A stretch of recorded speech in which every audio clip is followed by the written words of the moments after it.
From the Community Shield at Wembley to the Premier League at Selhurst Park, Crystal Palace have once again kicked in Liverpool's teeth in true Liverpool fashion right at the death.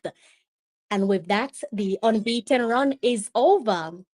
Palace are the last man standing. Which Jamaican athlete is receiving high praise from an Olympic gold medalist and a world champion gold medalist? We have got it all for you. Good afternoon, good evening, possibly good morning. All depends on where you are in the world. Welcome to your weekly sports report. Before we get into the Premier League action, I'm going to dive right into it and look at the draw for the fourth round of the Carabao Cup. Not sure if you guys have caught wind of this one, so let's just go ahead and dive right into it. If you support Manchester United, now is the perfect time to do this. Just cock your ears. You're not involved with this one.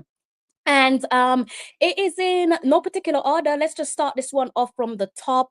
It will be Grimsby Town taking on Brentford. Wickham Wanderers, they'll be taking on Fulham. Wrexham versus Cardiff City. Arsenal versus Brighton and Hove Albion. Liverpool have another date in their diary against Crystal Palace, a team that appears to have their ticket fully booked. Swansea City will be taking on Manchester City. Wolverhampton Wanderers have a date in the diary against Chelsea, and Newcastle United, the current cup holders, will be taking on Tottenham Hotspur. So that is how we are looking there for the fourth round draw of the Carabao Cup.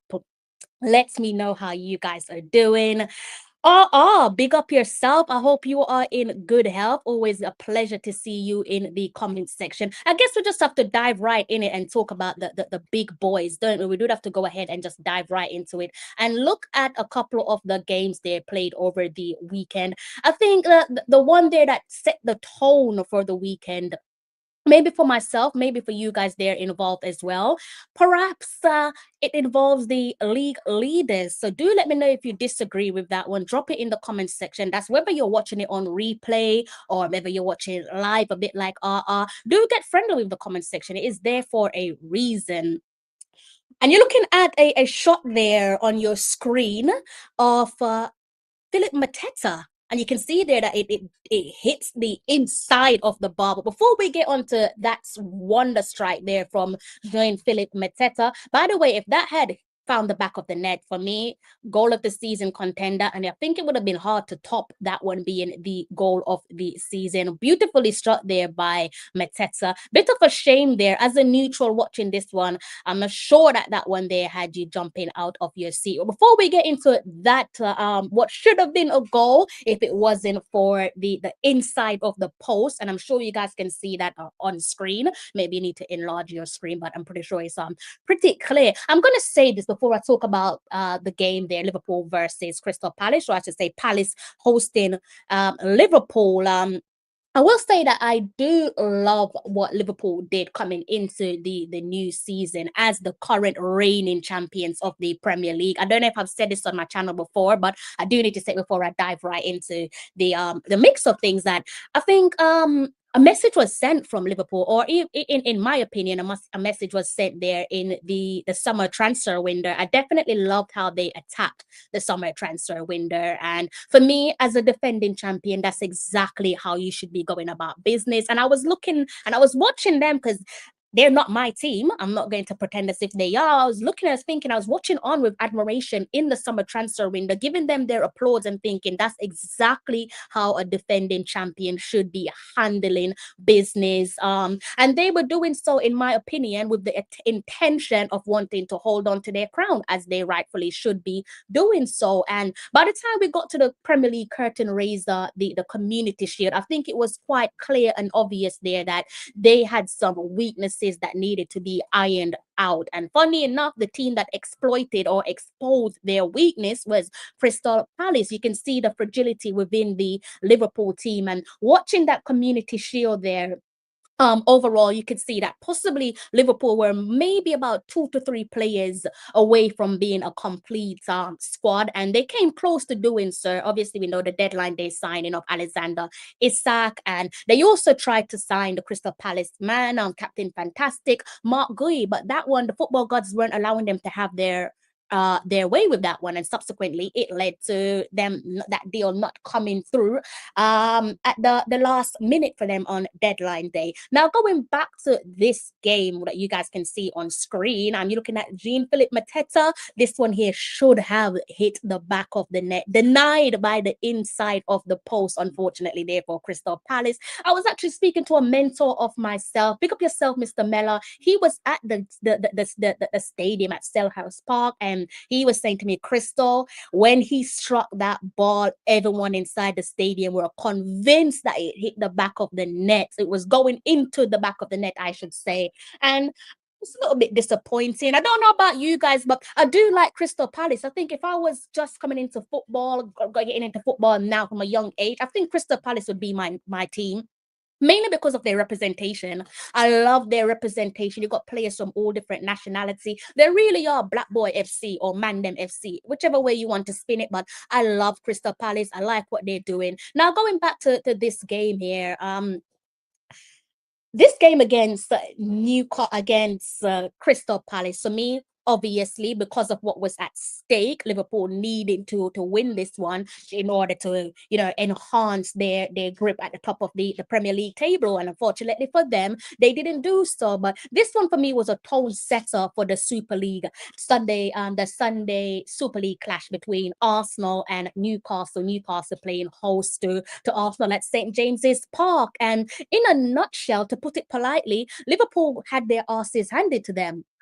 And as I said, if it weren't for the football gods, they could easily, if we're being honest with ourselves, they could easily have been, let's say, maybe 3-4 nil down before the end of the first half. And as I said, that wonder strike there from Philip Mateta, oh my gosh, should have found the back of the net, but again, denied by the inside of the post. And for me, is this a wake-up call for Liverpool? Yes, I think it's a much-deserved wake-up call, because if we look at how Liverpool have been performing since the start of the season, it's just not sustainable. It's not sustainable. You can see a couple of their games there. Again, since the start of the season, if you look at their last string of games, obviously we know what happened against Crystal Palace, but even against Everton, one of their biggest rivals. That was a 2-1 victory. Not so much a last-minute gasp from them, but in other games that they've played so far this season, they've come up clutch right at the very end. Against Burnley, we saw, 10 men Liverpool 10 men Burnley succumbing to, again, another late finish there from Liverpool. Liverpool winning that one with a cheeky 1-0 inside the 95th plus minute through Mohamed Salah. And then the game before that against Arsenal, take nothing away from them. If you are an Arsenal fan, you can't really begrudge a goal like that scored by Dominic Szoboszlai. A wonderful goal. Again, that one they scored inside the 83rd minutes of the match, almost full time on the clock. And before that, against Newcastle United, again coming up clutch.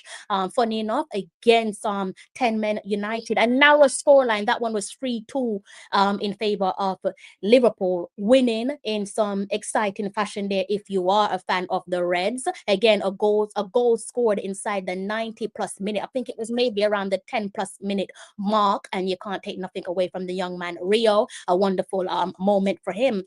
But again, even against Bournemouth, again, this is all about the Premier League and how they have competed in the Premier League so far. 2 late goals, one from Federico Chiesa. And you know how I feel about Chiesa. He's a player that I absolutely adore. I'm not really sure why he's not starting more games for Liverpool. Maybe the Liverpool fans can put that one in a nutshell for me. And again, they're the Egyptian king coming up clutch inside the 94th plus minute. So whether you like Liverpool or not, I think it's safe to say that as the reigning champions, the way in which they've been going about business, it's just not sustainable.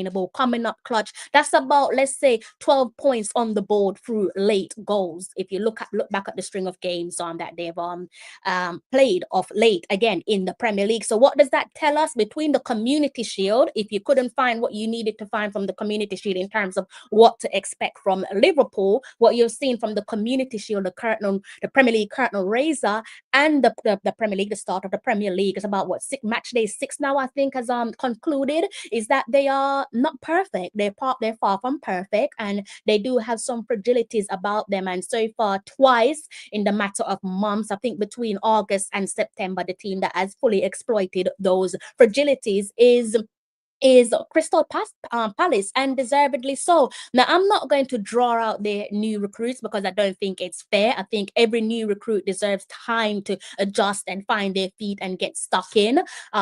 Especially when you're looking at a player like Alexander Isak. I think, yeah, he's been drawn out a number of occasions, but I think you need to take into consideration that he hasn't had a preseason. So you do have to be fair, because perhaps if he was playing for your club, but then again, football fans are a little bit fickle. So even if he's playing for your club, some fans are probably thinking they want more from him. Obviously, big money signing, a bit like Florian Wirtz, that you want them to hit the ground running. But some players take longer to adjust, and Isak and Florian are no difference.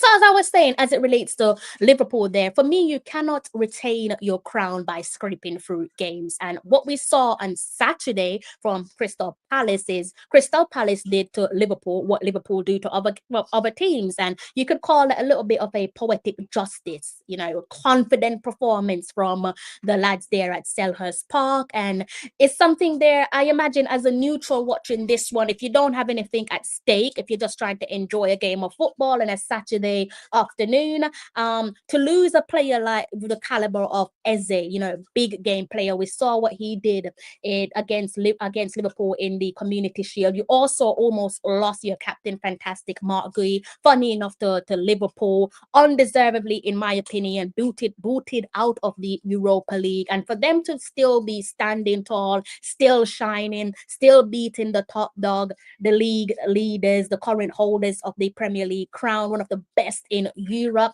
that's obviously no fluke.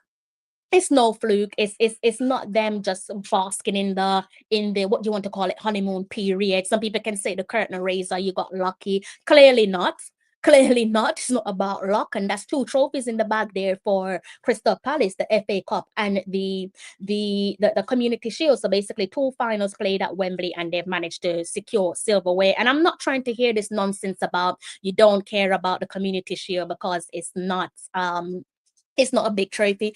Yeah, you still missed out on lifting something on the day's occasion, didn't you? So you have to give credit where credit is due. Now, for Crystal Palace, long may the success continues. As I said, if I were growing up now and I'm looking for a team, it would probably be Crystal Palace, if I'm being honest. Again, because of the representation there, where nationalities is concerned, where black players are concerned, I think I'll definitely be sucked in and wanting to support Crystal Palace. So best of luck to them for the rest of the season. And if they can hold on to their manager, Oliver, I hope they can hold on to him, because you never know who's going to come knocking at the door. Perhaps Manchester United might be looking in that direction. Nevertheless, long may the success continues there for Crystal Palace. They do deserve it. I would love, because of the way that they were treated by UEFA, again, booted out of the Europa League. I would love if in a few seasons to come, if they could pull it off this season, I would absolutely love it. But I would love to see Crystal Palace somehow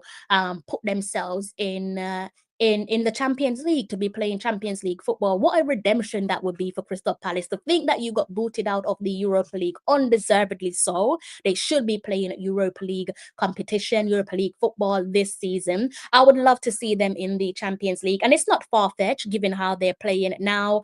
And also, we've seen other teams do it in similar fashion without winning as many silverware as them. We've seen, Unai Emery and Aston Villa. We've also seen Eddie Howe and Newcastle. So it's not far-fetched to think that Crystal Palace in the near future, I should say, not distant future, in the near future, maybe they might be able to secure some Champions League football. And I do hope that that is the case. And if we want to segue and look at another big talking point, Eddie Nketiah. I'm not sure if you guys saw Eddie Nketiah's goal. There was some lovely goals scored this weekend, and Eddie Nketiah's goal, I think it might be my favorite. I just love the technique of it all. He chested it down and he finished with his left foot. There were a couple of left-footed finishes in the Premier League this weekend, and I don't know about you guys, but there's something really sexy about a left-footed finish. I don't know, but I was looking, and it's probably the first time where I was somehow started off unintentionally, then intentionally looking at who was finishing with which foot. And quite a few players there I was noticing finishing with their left foot. I'm not sure if that's a common thing, because again, it's not really something that I pay attention to, but perhaps it is a common thing where footballers finish with their left foot. But yeah, a left-footed strike, love it. Eddie Nketiah for me, that was the goal that I enjoyed the most this weekend, just because of the technique, the magnitude of it all, the importance of it all. And just to be in that position, a lot of tension. I should imagine that you need to be. It was beyond composed to finish in said fashion. As I said, if you've not watched this one, if you've not watched the Eddie Nketiah goal, the match-winning goal against Liverpool, you're definitely missing out. Chested that one down back of the net with a left foot. So that for me, goal of the weekend. If you disagree, do let me know in the comment section. I've also given you guys a poll. So if you've not voted for the poll, do go ahead and get voting with the poll. So the second big game there, which again, I think it's a beautiful way to segue, because it does involve the team there that are chasing Liverpool down, trying to prevent Liverpool from winning back-to-back Premier League crowns, and that is the red half of North London, that is Arsenal. And a couple of the teams this weekend gone faced a couple of their, we're gonna call it bogey teams. Bogey team for Arsenal, bogey ground, and that is Newcastle United. So corner boys against some questionable match officiating were able to secure maximum points. And there's so many different talking points of this one, so many different ways of looking at the game. I've kind of sat back and I've watched as many of the highlights as possible post full time, just to kind of understand what is actually the biggest talking points. And there's so many different talking points, and I guess it's subjective, but in a nutshell, in terms of the game there, controversy, I think, left, right, and center. I think the first one of them all, if we're talking about continuity, is that early challenge there on Bukayo Saka. I think it might have been from Joe Linton, if I'm not mistaken. Should he have been carded? Do you really want to see a player carded so early into the game? Perhaps not, if you want to keep it balanced. But again, continuity and consistency is what the Premier League fans obviously want. So in the midst of it all, Big Gabby, a lot of talks there about Big Gabby. I think you can see this one here on the screen in front of you. In case you can't see it, this one here is from Amazon Prime Video Sport, and it says here, Gabriel has now scored a Premier League goal away at Stamford Bridge, Anfield, Tottenham Hotspurs, Etihad Stadium, and St. James's Park. Maybe Old Trafford is next up on his list. He is a centre back there that comes up clutch, quite clear and obvious for his team. But for me, Big Gabby, absolutely shameless. If you watch the game, you know exactly where I'm going with this. Shameless. That shove there, or not even a shove. That faintest of touch to the back of Big Gabby for Newcastle's goal scorer. For me, not enough for the goal there to be ruled out. But it's very shameless of him. And what's so funny about Big Gabby, it's almost as if he had his own story to tell in this fixture. If you were looking at soap opera, then there's definitely a storyline there for him. So not only was he shameless with trying to get the goal chalked off, which it should not have been chalked off, and thankfully it didn't, if we want to be objective and fair. Then he went on to elbow the goal scorer. And then after that, he tried to take the piss a little bit further. He tried to take the piss because he then wanted the guy to shake his hand.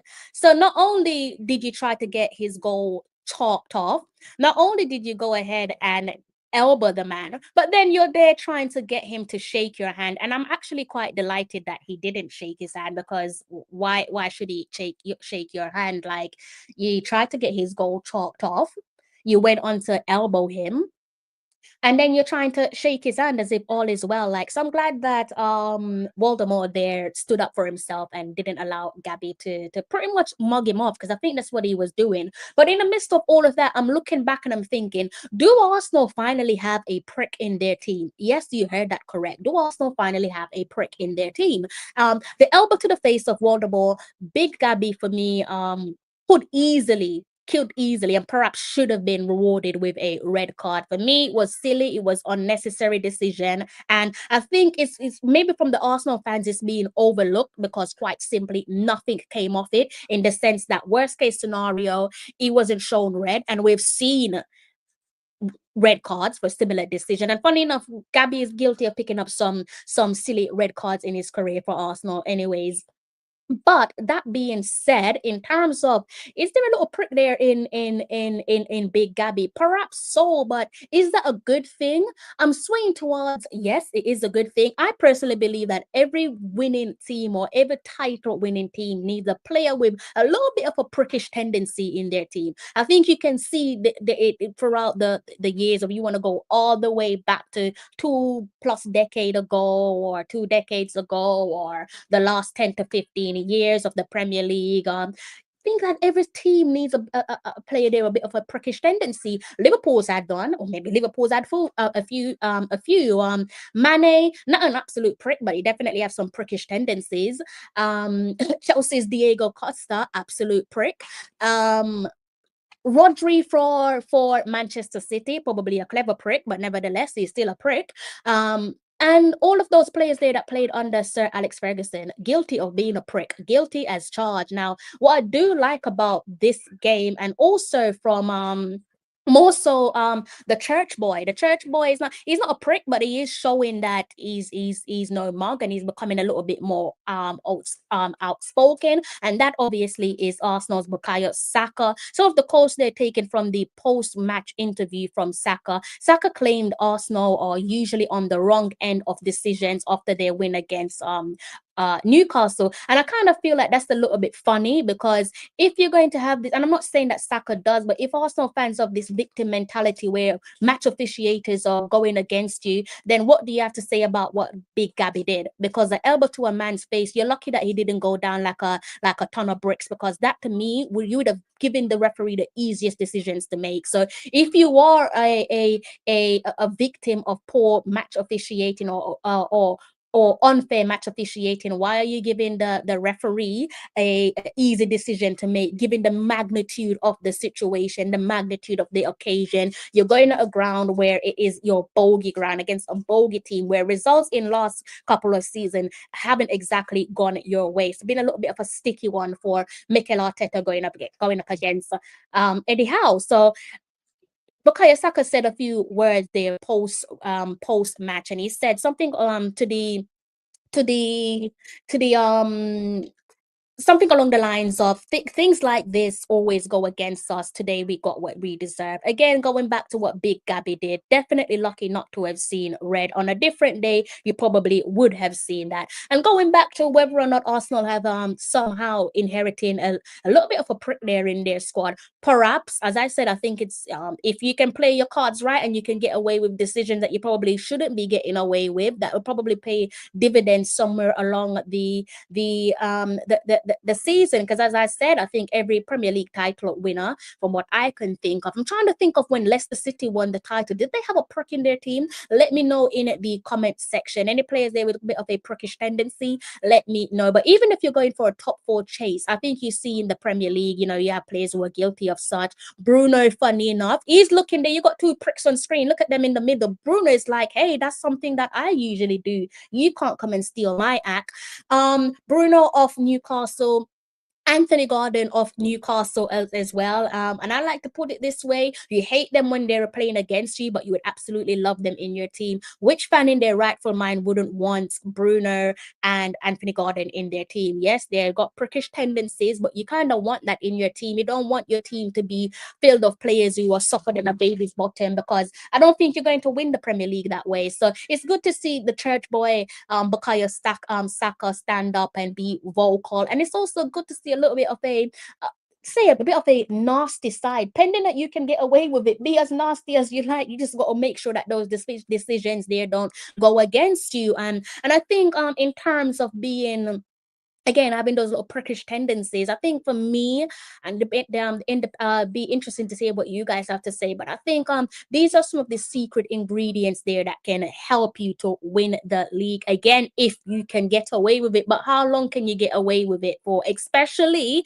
when you're a team that says the referee has an agenda against you. So for me right now, Arsenal have two pricks in their team. They've got the clever prick, which is Kai Havertz. Yes, he is a little prick and he gets away with it. I don't know, maybe it's because of the way that he's built, slim, and he goes up to the referee and he kind of plays innocent, and the referee feels sorry for him and he gets away with it. And then you got the little cheeky prick, which is Big Gabby. I don't know how you managed to get away with that yesterday, but thankfully for him, he did. So I think, somewhere along the lines, these might be the decisive difference makers come May. Now you have those decisions there between the Crystal Palace versus Liverpool and the Newcastle United versus Arsenal, and there's so many conversations there to talk about in terms of the match officiating. I'm not really going to get into the is it, isn't it. I'm not going to get up the graphics. I considered getting up the graphics, but I think it's not really going to do any justice. It's not going to solve the conversation. People are still going to say, yes, it was a penalty. No, it wasn't a penalty. Yes, it was a handball. No, it wasn't a handball. And and I think the reason why I'm not going to bring up the graphics is because I think nowadays it almost feels as if penalty calls is subjective. I don't know about you guys, but I'm now looking, I'm thinking, I've watched Premier League football long enough, I've watched football long enough, but nowadays it does feel like this is a little bit of a subjective take. It just, I can't really tell you what's a penalty and what's not a penalty. Maybe you guys can guide me on that. Again, when you're looking at Premier League football and the match officiating. Now, going back to the Arsenal game against Newcastle, I kind of understand why he didn't give the handball decision shouts for handball on, again, Big Gabby, the bloody villain of the game, is because that to me would have been a big controversy, because you didn't give what was deemed a questionable penalty there for Gyökeres coming together with Nick Pope. So if you then go ahead and give a penalty the other end to Newcastle, then I think that would have caused a massive talking point. Again, the inconsistencies there. It's either a penalty or it's not. I don't know, but yeah, it's a little bit confusing. But in terms of the boys there in red and white, they got the job done. It was a must-win match. How many times have we said Arsenal need to close the gap. Arsenal need to capitalize, especially when whether it's their rivals or the boys there that make up the top six, when they have been pegged back, when they haven't come up clutch. How many times have they gone out there to take on their opponents, and they have failed, and they have failed to capitalize, failed to make good of the positive circumstances in which they have gone into. So on Sunday's occasion, obviously they did what they needed to do. They secured the all important maximum points with the Big Gabby right there in the center of the screen. And I love how Bruno is looking at him, because Bruno, that is you in a nutshell, mate. Yeah, you're just as bad as him, if not worse. Are they mentality monsters? I think it's too soon to say whether they are mentality monsters, but obviously the most important thing is they bridge the gap. They bridge the gap to 2 points, and they needed to do so, because you can't afford a imperfect Liverpool to increase the gap, because at some point during the season, surely they're going to find their rhythm. Surely the likes of Florian and also as Alexander Isak will begin to click. And if they click, I think it's going to be a little bit scary. I'm scared for the opposition, that is. So for me, in terms of all the results played, especially where you're talking about title challenge, yesterday's result or the weekend's result is absolutely irrelevant. When you're looking at a game like Newcastle versus Arsenal coming out on top, that is almost like a 6-pointer, because obviously they played against their played at their bogey ground. Come May, if they continue on said trajectory, grit, determination, never say die, it ain't over till the fat lady sings. A win, a monumental win at St. James's Park might pay dividends, but you have to go out there and continue to to do exactly what needs to be done with the next string of games there to come. Big up RR in the comments section. Big up 12 tribes of Israel. I will get round to your comments in a short few. I'm just trying to whiz my way through these string of games. And what were the next games there that were played over the weekend? Where's the best place to start with this one? I am guessing best place to start with this one is probably Manchester United, right? Memory serves me well. They were the early lunchtime kickoff, right? Correct me in the comment section there if I am wrong. Manchester United, the early lunchtime kickoff. And I don't know about you guys, but me personally, I'm not a fan of lunchtime kickoffs. I'm not a fan of, especially if you use football as therapy. I can't see how anyone in their rightful mind would be a fan of lunchtime kickoff because it is such a tricky one. It's a bit like games being played on a Friday night where your weekend starts on a Friday, games being played on a Saturday midday and on a Friday evening. Those they're the tone setters, and they have the full license to piss off your weekend, to rain on your parade, to shut down your weekend before it even gets underway. So I'm not particularly a fan of lunchtime kickoff just because it's just I don't know if the I guess they're professionals, so they should be ready for a lunchtime kickoff, but I'm just not a fan. Not sure if you guys watched the game. I should think that you did. Some superb goals being scored inside that match. Superb goals. Thiago left-footed finish again. Another wonderful left-footed strike. Two superb goals there from Thiago. Sesko thankfully up and running. Long may it continue for him. Manchester United fans though, with regards to playing against Brentford, how many teams is one? How many bogey team is one bogey team too many? And that's not me trying to draw anyone out. Like that's a genuine concern. Like I am actually concerned. Like how many team is one too many bogey teams too many? And yes, I hear the frustration, and I'm a little bit in the limbo, I'm a bit in the middle. I hear the frustration there from the Manchester United fans because obviously they want to place Ruben's neck on the chopping board. They want him gone. They want him gone, and rightly so, because they played against a team there in Brentford where their manager, the Brentford's gaffer, would have taken charge of these six Premier League match. Now he took over from Thomas Frank, and previously before that he was Brentford's set piece coach. So that kind of add salt to the wound a bit, doesn't it? Or maybe even not even a bit. Again, in terms of bogey teams, there Brentford definitely a bit of a bogey team for Manchester United. So the headline here taken from Sky Sports, it says Manchester United put Gareth Southgate on three-man short list to replace on the fire Ruben and Amorim. So let me know if this is a right call. Also in the sports illustrated there, they've got another man there who has been position being lined up reportedly for the Manchester United job. It does say immediately Xavi's stance on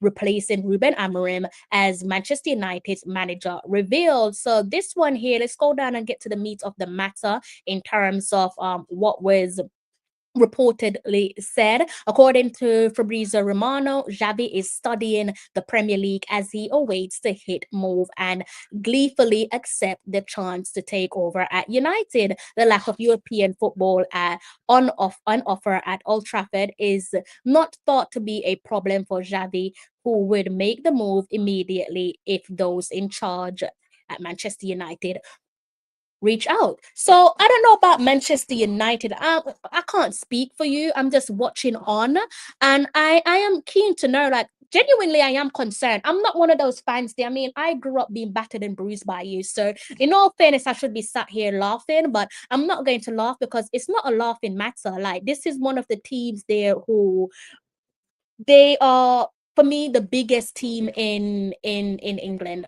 the biggest football team in England. And I know some fans are going to disagree with that, but that's just my opinion. They are the biggest team in England. But I'm concerned, yet again, you're in a position where you're talking about replacing a manager. You're talking about potentially replacing yet another manager.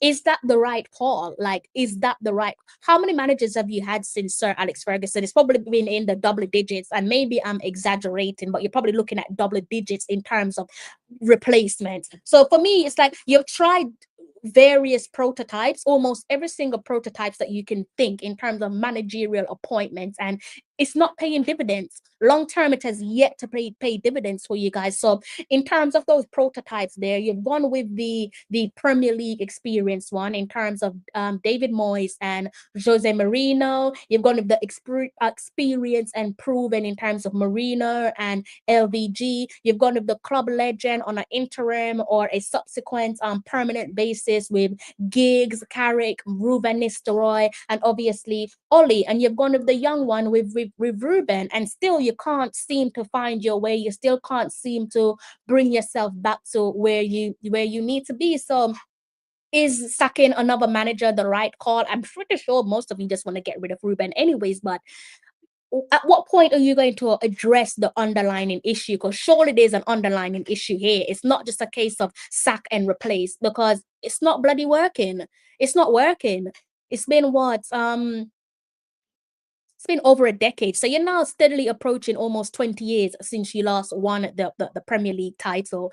And that to me is poor on all standards. Poor. And it's not something that the fans should accept. And I get that sometimes the fans are extremely vocal, and you can't blame them, because this is not the Manchester United that any of us know and recognize. I do hope for their fans' sake that they get it right and they start to I hope that they do get back to winning ways, because it's a little bit embarrassing. You think about all the Manchester United fans out there that literally put their trust in 11 strangers, which is a poor decision making. You're putting your trust in 11 strangers to uplift your mood, and time again, they let you down. Like football, I think for most of us is therapy. It's therapeutic, but it can't be therapy when they're pissing on you week in, week out. You have one bloody game per week. One game per week to think about, because you're not in Europe. You don't have to think about European competition. You're not in the Carabao Cup. You have one game so far per week to think about, and you still can't go out there and get the job done. Like it's just it's crazy. And I'm not really sure what to say about them. So I think we got to stick a pin in it and move on. Ball Pre, big up yourself. I hope that you are in good health. Make sure you guys support Ball Pre TV. Go ahead and subscribe to his channel. Now, another team there in terms of a couple of the games there that were played over the weekend. We also have to talk about Chelsea. Definitely have to talk about Chelsea. And Chelsea it's a funny one with Chelsea, because I kind of feel like they're getting away with a lot. They're getting away with not being discussed in the way that they should be discussed. I'm not sure if that's a good thing or a bad thing, but for me, most certainly they're getting away with it. It's almost like you're saying they are nicking a living. Definitely getting away with it. Not sure how you guys feel about that. Because if you go ahead and let's let this one load up, let's look at their Premier League standing there against Brighton. Can kind of see the score line there over the last couple of seasons and counting. You can see there that it's been a bit of a squeaky bum time for Brighton and Chelsea. Again, a bogey team. This is your bogey team, and similar to their last match, it was 10 men. Chelsea versus their opponent. Again, this is against their bogey team. So back-to-back red cards. Is it a stroke of saying, you know what, they were unlucky? Is it us saying, you know what, that's a sign of indiscipline? To be fair, in terms of the match itself, some good goals being scored at either end. That guy Wells bagging a brace. I'm happy for him. Long may it continue. But what's so baffling about this one is that how is it that the team in terms of Chelsea that has raided Brighton and Hove Albion for their best players, taking a few of their best players, and also at one point took their gaffer. How is it that this same very team have your ticket booked, ready to put you on a flight, pass through security checks, the whole lot? How is it they have your ticket booked? Billionaire boys, how is it that they have your ticket booked? How are they your bogey team? Explain that one to me. And then, of course, you also had the Manchester City. I think they produced a 6-goal thriller. And I think of all the games, this one is probably the one day that I don't really think a lot of people battering an eyelid over Manchester City versus Burnley. So that one they ended Manchester City 5, Burnley 1. Some good goals there for Manchester City. Jaden Anthony getting a goal there for Burnley. So a 6-goal thriller. Quietly going on about their business. Definitely quietly going on about their business. Kind of feels as if people have somehow forgotten about them. I'm not really sure if that's a good thing or not. I'm not sure if that is smart or unwise. Hopefully, the clubs there are not looking at it like all the fans are looking at it. Because if not, then that could be a sucker punch towards the ending of the season where they might just springboard, leapfrog, and be crowned champions once more. Because surely, Pep Guardiola will want to go back to winning ways. Most certainly, will want to go back to winning ways, having failed to win the Premier League last season's campaign. So do let me know which was your favorite game of the weekend. Let me see what you guys are saying there in the comment section before I move on to the rest of the show. Spurs fan for decades, their results sweet me. A prickly moment, a physical, uncomfortable experience, like something rough and sharp, big man thing. It's good for the EPL and marketing. Um, okay, interesting. I'm guessing you guys are talking about those players there with prickish tendencies. As I said, look, if you can get away with those little prickish moments, then knock yourself out. If you can't get away with it, you probably have something there to think about. Now, if we segue and look across the pond there, some good news there if you're a Reggae Boy fan. It's good to know that the captain fantastic, the brilliant Andre Blake, he is back up and running, and he has made his return there from injury, and it's back in the nick of time, isn't he? I know the expectation was for him to be back from his injury. I think it was a groin injury by in October. So it seems as if he might have been ahead of schedule. Because my fear was that he might return in the early stages of October, but not be ready enough for the big showdown to come where the Reggae Boys are concerned. So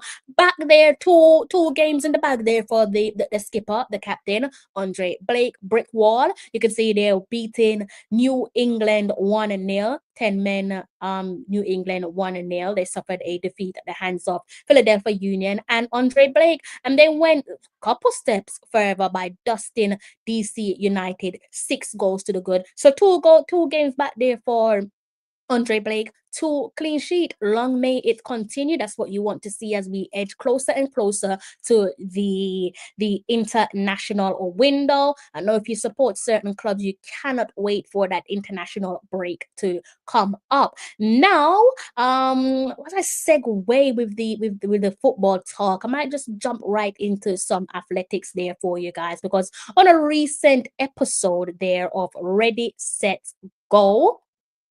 Not sure if you guys saw that one. So if you guys follow your athletics, you should definitely know who is in charge of the Reddit Set Go podcast.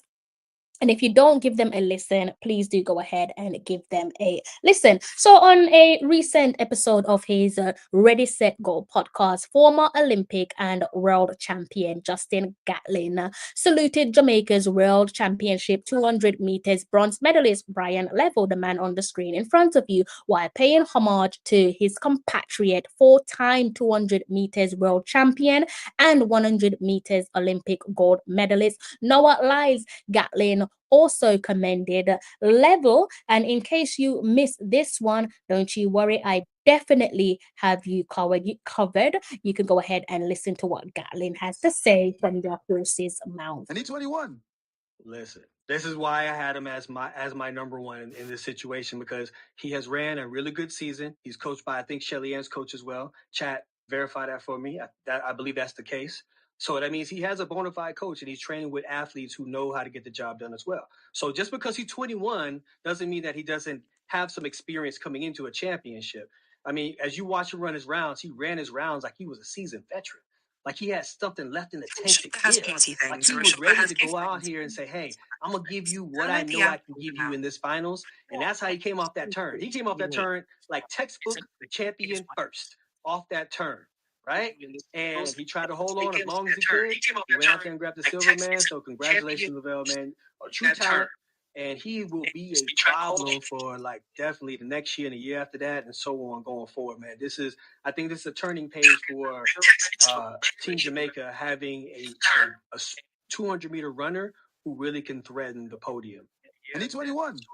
Listen, this is why I had him as my number one in this situation, because he has ran a really good season. He's coached by, I think, Shelly Ann's coach. I'm hoping you guys caught wind of that one. If you didn't catch wind of it, if you couldn't hear it in the comment section, do let me know. I personally couldn't hear it my end. I'm not really sure why the platform's doing that, but I couldn't hear the playback my end. So if you couldn't hear it, do go ahead and let me know in the comment section, and I'll give that one another spin. Just let me know in the comment section. If you have any questions, do go ahead and fire your questions at me. But it's been an eventful Premier League weekend. One day filled with a lot of excitement, plenty to be excited for. And I'm pretty sure some of you enjoyed the weekend of Premier League action. Most certainly, if you are a neutral, if you're just watching in because you want to enjoy the Premier League, if you're a Manchester City fan, definitely had a good weekend. And if you're an Arsenal fan, most certainly had a good weekend. In terms of Premier League action, you do have some Monday night football coming up in just over 1 hour's time. Everton playing host to West Ham United. So if you're feeling a little bit bored, you still can go ahead and tune into your Monday night of football, and I will be seeing you back again on another live stream. If you've enjoyed today's show and you want it to be a regular live stream from myself, do go ahead and drop your comment in the comment section if you're watching back on replay, and I'll go ahead and get some content for you guys. And I'm looking through my comment section. I don't think you guys have any comments there for me. I think I've gone through all the comments. Big ups to the guys there in the comment section. 12 Tribes of Israel, and also, as I said, Ball Pre TV. Do make sure you subscribe to Ball Pre TV for your Reggae Boys content, also for all things football. So if you have missed this one, you've just come in right at the end of the live stream. You might have to watch this one back on replay, because I'm going to have to love you and leave you. If you're making your way into work or home from work, I do hope that you arrive at your destination safe and unharmed, because doing so is an underrated blessing. If you've not hit the like button, what are you waiting on? Go ahead and hit the like button. It does not cost you a penny. Liverpool, let me know if Crystal Palace is your bogey team. We have another date on the horizon against Crystal Palace in the Carabao Cup.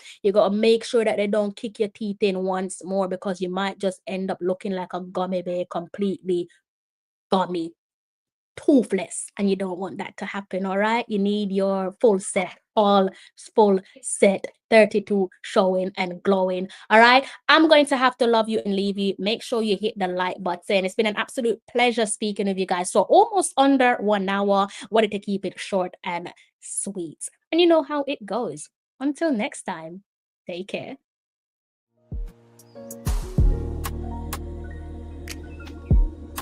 We built this out of love, out of pride,